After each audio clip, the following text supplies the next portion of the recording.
سورہ عنکبوت آیت نمبر 41. اعوذ باللہ من الشیطان الرجیم. بسم اللہ الرحمن الرحیم.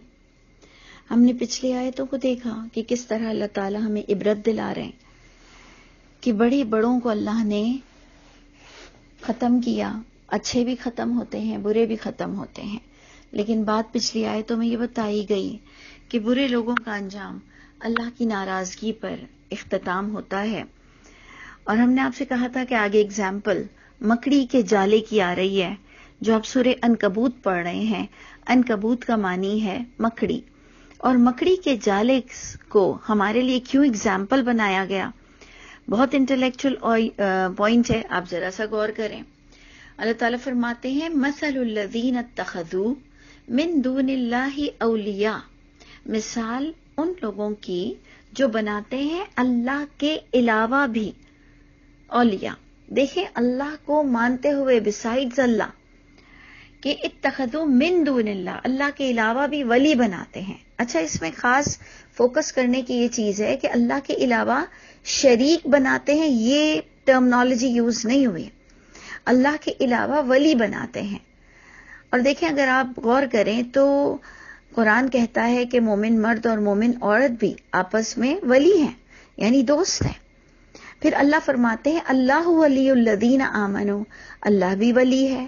پھر ہم نبیوں کے بارے میں اگر کچھ رائے رکھتے ہوں تو ہمارے منہ سے نکلتا ہے کہ اللہ ہمیں ان کے دوستوں میں سے کیجیے گا، نبیوں کے دوستوں میں سے کیجیے گا. پھر نبی کے بعد کے جو درجے ہوتے ہیں، صحابہ کرام ہیں، تبع تابعین ہیں، اس میں بھی ہم نیک لوگوں کے ولی بننے کا سے محبت رکھتے ہیں. تو ولی بذات خود ہمیں وہ لفظ لگتا ہے کہ کوئی بری بات تو نہیں. اور اس میں آ رہا ہے کہ مثال ان لوگوں کی جو اللہ کے علاوہ بھی ایسے ولی بناتے ہیں جیسے مثال مکڑی کی. تو اب اس سے پتہ چلا کہ کوئی ولیوں کی بھی کیٹیگری ہے. اگر آپ کسی کو ایسا ولی بناتے ہیں اللہ کے علاوہ جو کہ آپ کے دل میں ہو، آپ کی سمجھ میں ہو، بہت انصاف کے ساتھ، ایمانداری کے ساتھ، اگر آپ اس ولی کے لیے یہ سوچتے ہیں کہ یہ مجھے اللہ کے عذاب سے قیامت کے دن بچا لے گا، اگر آپ اور میں یہ سوچتے ہیں کہ یہ مجھے اللہ سے ہٹ کر یا اللہ ہی کے حکم سے، اگر آپ گناہ گار بھی ہیں تب بھی ہم نے یہ جھوٹی بات بنا لی کہ اللہ ہی کا حکم ہوگا اور میری جان چھوٹ جائے گی، جبکہ ہم اگر گناہ گار ہیں تو اللہ کے ولی ہمارے بیچ میں بول ہی نہیں سکتے، چاہے وہ ولی نبی کی حیثیت سے ہوں، چاہے کہ وہ فرشتے ہوں، چاہے کہ وہ صحابہ کرام ہوں، چاہے کہ آج ہم جن کا بھی نام لے لیں. اللہ کے علاوہ کسی کے پاس بخشش کا کوئی رائٹ ہی نہیں، اور گناہ گاروں کے لیے تو کوئی بولے گا ہی نہیں. تو اس لیے یہ آیت کو بہت غور کریں. اللہ فرماتے ہیں جن لوگوں نے اللہ کے علاوہ اولیاء بنائے ہیں، شرکا ٹرمنالوجی یوز نہیں ہوئی، اور اس پر بھی اللہ تعالیٰ ناراض ہو رہے ہیں اور کہہ رہے ہیں کہ ان کی مثال ایسی ہے جیسے مکڑی کہ وہ بھی بناتی ہے ایک گھر. اتخذت بیتا، مکڑی جو بناتی ہے گھر، وَإِنَّ أَوْهَنَ الْبُيُوتِ، اور بے شک اوہن بہت زیادہ کمزور، البیوت گھر، لبیت العنکبوت، البتہ گھر ہے مکڑی کا. بہت بہت غور سے اس آیت کو دیکھیں کہ سٹیپ بائی سٹیپ آ رہا ہے کہ جو لوگ اللہ کے علاوہ ایسے ولی بناتے ہیں انہوں نے اتنا کمزور سہارا اپنے لیے چنا ہے، جیسے کہ مکڑی کا گھر بظاہر تو بہت خوبصورت اور بہت سسٹمیٹک، اور ایک ایک اینگل آپ دیکھیں کہ آپ کی کیلکولیشن حیران ہو جائے گی کہ وہ جس کیلکولیشن کے ساتھ اپنا گھر بناتی ہے اوپر سے لے کر نیچے تک، عقل دنگ رہ جائے گی. آپ کے منہ سے سبحان اللہ ضرور نکلے گا مکڑی کے جالے کو دیکھ کر. لیکن اللہ فرماتے ہیں کہ بہت ہی کمزور گھر ہے جو ایک انگلی سے ٹوٹ جاتا ہے. تو جس نے اللہ کے علاوہ سمجھا کہ اللہ کے گھر اسے کوئی ولی کام آ جائیں گے، چاہے ولی نبی کی حیثیت میں ہوں، چاہے ولی نبی کے بعد کے درجوں کے لوگ ہوں، اور وہ سمجھتے ہوں کہ اگر وہ اللہ کے علاوہ، اگر وہ اللہ کے سامنے جب وہ پیش ہوں گے اور وہ گناہ گار بھی ہوں گے اور انہیں کوئی اور بھی بخشوا دے گا تو اللہ کو یہ سخت ناپسندیدہ ہے. اور اللہ تعالیٰ نے ہمیں یہی بات سمجھانے کی کوشش کی، اور یقیناً ہمیں وہ دماغ ضرور دیا ہے کہ ہم یہ بات سمجھ سکیں گے کہ جو اچھے کام نہیں کرتا، جو اللہ سے غلط امیدیں رکھتا ہے، غلط آرزویں رکھتا ہے، اللہ کی کتاب کے مطابق اللہ کو سمجھتا نہیں، نبیوں کو نہیں سمجھتا، اتھارٹی کو نہیں جانتا، لا الہ الا اللہ بھی کہتا ہے لیکن اللہ کی اتھارٹی کو پہچانتا نہیں، تو گویا اس نے ایک بہت کمزور گھر کا سہارا لیا ہے، اور وہ کمزور گھر دکھنے میں ہے بہت اچھا، باتیں بہت اچھی اچھی لگتی ہیں ہمیں، جو لوگ بتاتے ہیں کہ ایسے ہوگا اور ویسے ہوگا. اور خاص کر ہمارے نبی کریم صلی اللہ علیہ وسلم پر جو آج کا مسلمان بھی جھوٹی حدیثیں لکھتا ہے کہ محمد صلی اللہ علیہ وسلم اپنی امت کو اس طرح سے بچا لیں گے، انہیں ڈرنا چاہیے یہ باتیں کہتے ہوئے کہ اللہ تعالیٰ بہت ناراض ہوں گے، کہ اللہ کے سوا کسی کے پاس کوئی اتھارٹی نہیں. خود محمد صلی اللہ علیہ وسلم کی تعلیمات یہی ہے کہ میں تو خود خوف کھاتا ہوں تمہارے بارے میں اس بڑے دن کے عذاب سے. یعنی یہ نبی کریم صلی اللہ علیہ وسلم کا سٹیٹمنٹ قرآن کی زینت ہے کہ انی اخاف علیکم عذاب یوم عظیم، بے شک میں تو خوف کھاتا ہوں تمہارے بارے میں کہ اگر تم نے غلطی کی ہے تو میں کسی کو کچھ کام نہیں آ سکتا، بلکہ وہ خود اپنے لیے بھی خوف کھاتے ہیں، اس لیے وہ اللہ سے معافی مانگتے رہتے ہیں، اور اس لیے اللہ بھی انہیں بار بار کہتے ہیں فسبح بحمد ربک واستغفرہ. اے محمد صلی اللہ علیہ وسلم آپ بھی تسبیح بیان کریں اپنے رب کی تعریف کے ساتھ اور بخشش مانگتے رہیں اس سے.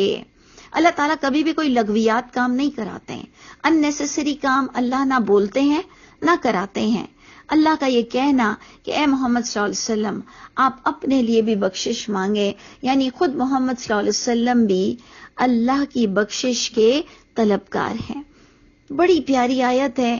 اللہ فرماتے ہیں کہ جنہوں نے کسی اور کو ولی بنایا، شریک بھی نہیں بنایا، لیکن ولی اس وقت ناقابل قبول ہے کہ اگر آپ سمجھیں کہ یہ مجھے بچا لے گا تو تم نے گویا مکڑی کے گھر کا سہارا لیا ہے جو کہ کمزور ترین گھر ہے. اور اللہ تعالیٰ کا یہ فرمانا لو کانوا یعلمون، جو آیت اینڈ ہوئی لو کانوا یعلمون، کاش یہ اس بات کا علم رکھتے، دنیا میں اس بات کو سمجھ لیتے ہیں. آگے آتی ہے بات کہ ان اللہ یعلم ما یدعون من دونہ، بے شک اللہ وہ خوب جانتے ہیں ما یدعون من دونہ، جو بھی وہ پکارتے ہیں اس اللہ کے سوا. یعنی ہم تو صرف سمجھتے ہیں بتوں کی پوجا کرنے والے یا خدا کی اولاد بنانے والے یا خدا کی بیوی بنانے والے، جبکہ اللہ تعالیٰ فرماتے ہیں جو بھی جن کو تم قبروں پر بھی جا کر پکارتے ہو اور تم سمجھتے ہو کہ قبر والے زندہ ہیں اور کچھ نہیں، تو تم نے اتنا بڑا ظلم کیا ہے کہ مدینے آتے ہو اور پھر کہتے ہو کہ محمد صلی اللہ علیہ وسلم اپنی قبر میں زندہ ہیں.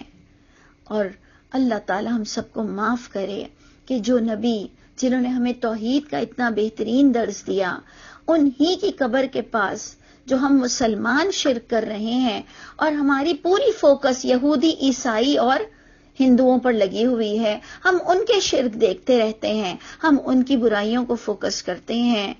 بڑا افسوس ہوتا ہے جو ہم مدینے آ کر اور محمد صلی اللہ علیہ وسلم کی قبر کے پاس جو شرک کرتے ہیں.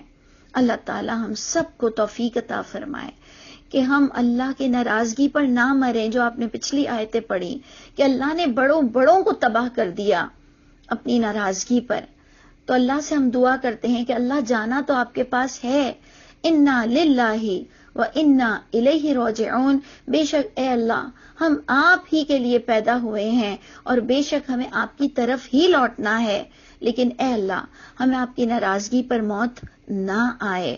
اور اس کے لیے ہمیں قرآن سے توحید کے ٹاپک کو بہت ڈسکس بھی کرتے رہنا ہے، جس میں یہ اولیاء جو آ گئی بات اس پر ہمیں بہت ڈسکس کرنا ہے، اور اگر آپ کے پاس تھوڑا سا ٹائم ہو تو آپ سورہ کہف کا آخری رکوع بھی دیکھیے گا کہ اللہ تعالیٰ وہاں بھی یہی بتاتے ہیں کہ تم سمجھتے ہو کہ تم اولیاء کا سہارا لے کر اور جنت تک پہنچ جاؤ گے. تو اللہ تعالیٰ نے ہمیں پورے قرآن میں عمل کی طرف بہت متوجہ کیا. اب اللہ فرماتے ہیں کہ اللہ تعالیٰ خوب جانتے ہیں جو وہ پکارتے ہیں اس اللہ کے سوا کچھ بھی. وَهُوَ الْعَزِيزُ الْحَكِيمُ، جبکہ وہ اللہ تعالیٰ ہی غلبے والے اور حکمت سے کام لینے والے ہیں. اللہ تعالیٰ زبردست ہیں، لیکن اللہ تعالیٰ گناہگاروں کو فوراً نہیں پکڑتے ہیں. اللہ تعالیٰ اسے ٹائم دیتے ہیں، اسے وحی دی اللہ نے کہ وہ سمجھ لے اور اپنی زندگی کو سنوار لے. توبہ کی تلقین اللہ کرتے رہتے ہیں. پھر آگے ہم آیت پڑھتے ہیں کہ وَتِلْكَ الْأَمْثَالُ، یہ مثالیں ہیں، نَضْرِبُهَا لِلنَّاسِ، یہ مثالیں ہیں جو ہم بیان کر رہے ہیں لوگوں کے لیے پیورٹی کے ساتھ. یعنی اللہ تعالیٰ ان آیتوں کو ہمارے لیے بیان کر رہے ہیں. اور پھر آگے اللہ فرماتے ہیں وَمَا يَعْقِلُهَا، اور نہیں عقل سے کام لیں گے ان آیتوں کو سمجھنے کے لیے إِلَّا الْعَالِمُونَ، مگر وہی عالم لوگ، علم رکھنے والے لوگ ان آیتوں کو سمجھ سکیں گے. یہاں پر بھی آ کر ہماری ایک مس انڈرسٹینڈنگ ہو جاتی ہے کہ جیسے یہاں لکھا ہے کہ نہیں سمجھ سکتے ان آیتوں کو مگر عالم. ہم سمجھتے ہیں وہی ڈگری لینے والے، وہی سند لینے والے، وہی کئی سالوں کا کورس کرنے والے عالم. وہ بے شک ہم سے علم میں زیادہ ہوں گے، بے شک ہمیں ہر علم والے کی عزت ضرور کرنی چاہیے. لیکن یہاں طے ہے بات کہ اللہ کی کتاب کے علاوہ یا اللہ کی کتاب سے کانٹرڈکٹ کرتے ہوئے کوئی بڑے سے بڑا عالم بھی اگر غلط بات کہے گا تو عام کامن مین کو یہ رائٹ ہے کہ وہ اس کی بات کو نہیں مان سکتا. تو اس لیے یہ جو آیت آ رہی ہے کہ نہیں عقل سے کام لیں گے ان آیتوں کو سمجھنے کے لیے مگر عالمون، تو اس کا مطلب وہ ڈگری یافتہ عالم نہیں. ہر انسان جو علم حاصل کرتا ہے وہ عالم کہلاتا ہے. سب سے پہلے تو ہمیں دیکھنا چاہیے عالم کی ڈیفینیشن کیا ہے. عالم کی ڈیفینیشن ہے جو علم حاصل کرتا ہے اور اس علم کے مطابق عمل کرتا ہے. صرف پڑھنے لکھنے کا نام عالم نہیں ہے. عالم وہ پورے پیمانے پر سوٹ کرتا ہے جو علم بھی حاصل کرے اور اس کے مطابق عمل کرے، اور علم بھی دلیل کے ساتھ اوتھینٹک ہو، اس کی سورس پوری کے پوری طرح اللہ کی کتاب کے مطابقت رکھتی ہو. تو یہاں پر ہم اینڈ کرتے ہیں کہ جو بھی علم حاصل کرے گا اسے یہ مثالیں بہت اچھی طرح سمجھ آ جائیں گی. اور اگر وہ اللہ کی تخلیق پر بھی غور کرے گا، خلق اللہ السماوات والارض بالحق، کیونکہ اللہ نے تخلیق کی آسمان اور زمین جو کہ بالکل حق کے ساتھ ہے.